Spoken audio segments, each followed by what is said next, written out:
ఇల్లు మీది రిజిస్ట్రేషన్ ఖర్చు మాది. క్రెడాయ్ ప్రివిలేజ్ కూపన్ తగ్గించుకోండి. ఈ మెగా ధమాకా ఆఫర్ పొందండి. CREDAI Vijayawada property show. Welcome to Suman TV.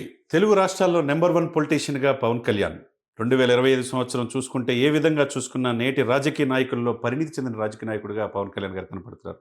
Not only Telugu states, ఈ దేశ రాజకీయాల్లోనే మోస్ట్ పవర్ఫుల్ పొలిటీషియన్గా పవన్ కళ్యాణ్ గారు అవతరించారు.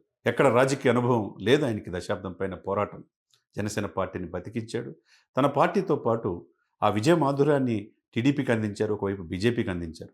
4.5 దశాబ్దాల అనుభవం ఉన్న చంద్రబాబు నాయుడు గారిని సీఎంగా ఆ కుర్చీలో కూర్చోబెట్టారు.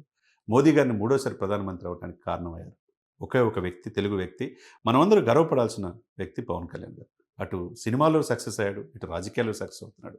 ఎందుకంటే 4 రోజుల్లో కొత్త సంవత్సరాలు అడుగు పెడుతున్నారు కాబట్టి ఎవరు ఏ విధంగా చూసుకున్నా ఇతను ప్రజల్లో ఉన్నంతగా, ప్రజల్లో ఇన్కలకులేట్ చొప్పించబడినట్టుగా మరి ఏ రాజకీయ నాయకుడు కూడా చొప్పించబడలా. ఒక తెలుగువాడిగా తన అన్న చిరంజీవి గారిని చూసి రాజకీయాలు నేర్చుకొని, తన అన్నగారు సాధించలేనిది రాజకీయాల్లో నేను సాధిస్తానని చెప్పేసి ఈరోజు ఆంధ్రప్రదేశ్ డిప్యూటీ చీఫ్ మినిస్టర్గా పరిణితి చెందుతున్న, అదేవిధంగా ఆంధ్రప్రదేశ్ని అభివృద్ధిని స్పీడ్గా పరిగెత్తిస్తున్న దాంట్లో పవన్ కళ్యాణ్ గారు ముందంజలో ఉన్నారు. ఈ దేశంలోనే గ్రామీణాభివృద్ధిలో 24వ స్థానం నుంచి నెంబర్ 1 స్థానంలో పంచాయతీరాజ్ గ్రామీణాభివృద్ధిలో ఆంధ్రప్రదేశ్ నిలబెట్టాడంటే పవన్ కళ్యాణ్ గారు చిత్తశుద్ధే ఉదాహరణగా చెప్పుకోవాలి. ఇకపోతే ఆయన ఎక్కడ కూడా అసెంబ్లీ గేటు కూడా దాటనివని చెప్పి చాలామంది ప్రగల్భాలు పలికారు. ఇష్టం వచ్చినట్టు వ్యక్తిగతనం చేశారు.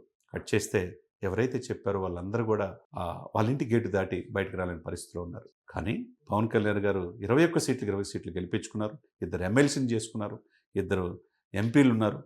రేపు మాపు రాజ్యసభలో కూడా అడుగు పెట్టబోతున్నారంటే దాన్ని బట్టి దార్శనికత, రాజకీయ పరిపక్వత, స్థితప్రజ్ఞత పవన్ కళ్యాణ్ గారు ఏ విధంగా ఉందో అర్థం చేసుకో. 4 దశాబ్దాల అనుభవం చంద్రబాబు నాయుడు గారితో ఎక్కడ అరమరికలు లేకుండా ఉన్నాడు. అదేవిధంగా యువ నాయకుడు లోకేష్తో సోదరభావంతో మెలుగుతున్నారు.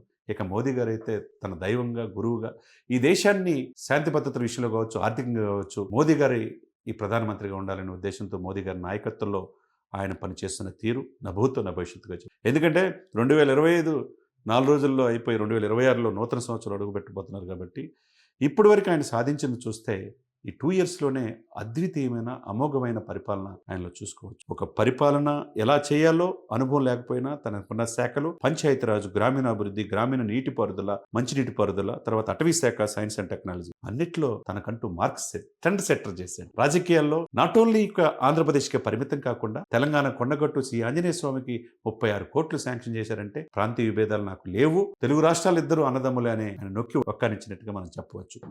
తన హైదరాబాద్లో కుటుంబం ఉన్న ఆంధ్రప్రదేశ్లో పరిపాలన మీద ఏమాత్రం చేయకపోయినా తన ఆరోగ్యాన్ని కూడా పరంగా పెట్టి ఆయన ఆంధ్రప్రదేశ్ని అట్టడుకున్న ప్లేస్ నుంచి తర్వాత నెంబర్ 1 స్థితికి తీసుకురావడంలో అహర్నిశలు 24 అవర్స్ కష్టపడుతున్న తీరు నభూతో నా భవిష్యత్తుగా చెప్పి. ఇకపోతే హిందూ సనాతన సాంప్రదాయం అని చెప్పి హిందూ మఠాధిపతులు, పీఠాధిపతులు ఎవరు చేయలేని పవన్ కళ్యాణ్ గారు చేసి ఈరోజు దేశం మొత్తం అతను తమిళనాడు కావచ్చు, కర్ణాటక కావచ్చు, కేరళ కావచ్చు, ఢిల్లీ కావచ్చు, మహారాష్ట్ర కావచ్చు, ఏ రాష్ట్రంలో చూసిన పవన్ కళ్యాణ్ అనే వ్యక్తి నేటి తరం రాజకీయ నాయకులకు ఇన్స్పిరేషన్గా మనం చూడొచ్చు. ఈయన పవన్ గారు తుఫాన్ అని మోదీ గారు అన్నారంటే తెలుగు వాళ్ళంతా ఎంత గర్వపడాలో దాన్ని బట్టి మనం అర్థం చేసుకోవచ్చు.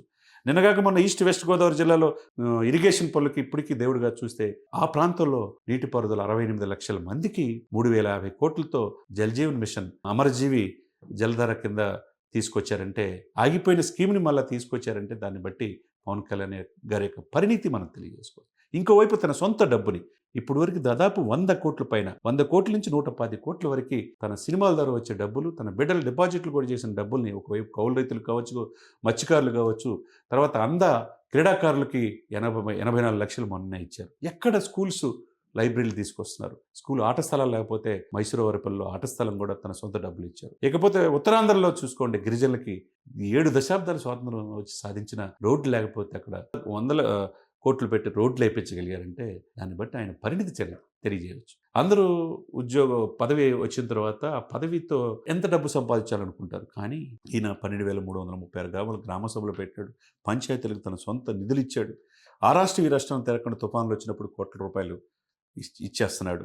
ఇకపోతే ఢిల్లీ నుంచి గల్లీ దాకా ఈయన పేరు మారుమోగిపోతుంది. ఎవరి పొలిటీషియన్ అతి తక్కువ కాలంలో ప్రజలు మనల్ని పొంది, మోదీ గారు మనల్ని పొంది దేశ రాజకీయాలని దేశకీ నేతగా ఆవిర్భించాడంటే మరి పవన్ కళ్యాణ్ గారిని ఏ విధంగా మనం చూసుకోవాలి. తన జీతాన్ని కూడా అనాథ పిల్లలకి పిఠాపురంలో పంచుకున్నాడు. నిన్నగాక మొన్న చూసాం మనం ఇప్పటం గ్రామంకి వెళ్ళి ఒక తల్లికి 3 కొడుకులుంటే 2 కరోనాలో చనిపోతే ఆ రోజు 2025లో ఇచ్చిన ప్రామిస్ని 2022లో ఈరోజు 3 సంవత్సరాల తర్వాత వెళ్ళి ఒక కొడుక్కి క్యాన్సర్తో ట్రీట్మెంట్ అయితే 3 లక్షలు ఇచ్చి ఇంకో మనవడికి ₹1,00,000 డిపాజిట్ చేసి ఆమెకి మెయింటెనెన్స్ కింద ఒక 50,000 ఇచ్చి ప్రతి నెల తన జీతం నుంచి 5,000 ఇస్తానమ్మా.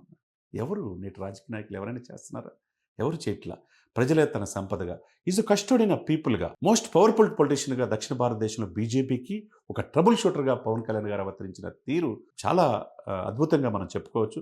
ఏదేమైనా పవన్ కళ్యాణ్ గారు రాజకీయాల్లో పరిణితి చెందాడు. ఆయన వ్యూహాలు ఎవరికి అంతుపట్టవు. ఎప్పుడు ఎలా మాట్లాడాలో, ఏ విధంగా ఎవరికి భరోసా ఇవ్వాలో ఒకవైపు అధికారులకి, ఒకవైపు పోలీసులకి, అటవీ శాఖ అధికారులకి నేనున్నాననే ధైర్యాన్ని ఇస్తున్నారు. ఎవరైతే రౌడీ మూకలు ఎర్రచందనం స్మగ్లర్లు కావచ్చు, ఇసుక మాఫియా కావచ్చు, మైనింగ్ మాఫియా కావచ్చు, సంఘ విద్రోహ శక్తులు కావచ్చు, సోషల్ మీడియాలో ఇష్టం వచ్చినట్టు మాట్లాడుతున్న వాళ్ళు కావచ్చు, అందరికీ తన మార్క్ ట్రీట్మెంట్ స్టార్ట్ చేశాడనే మనం స్పష్టంగా కనబడుతుంది. ఇంకొక వైపు మోదీ గారి ఆశీస్సులు ఇక్కడ రాష్ట్రం అభివృద్ధిలో పరుగులు పెట్టడం, పరిశ్రమలు తీసుకురావడంలో ముందు వరుసలో పవన్ కళ్యాణ్ గారు ఉన్నారు. తనకున్న ఇదితో పోరాట పట్టిమతో చంద్రబాబు నాయుడు గారితో తన అనుభవాన్ని చూసి నేర్చుకుంటున్నారు. ఇంకోవైపు తన సోదరుడు లోకేష్తో ఆయన కూడా కలిసి ముగ్గురు కలిసి చాలా చక్కగా పరిపాలన అందిస్తున్నారు.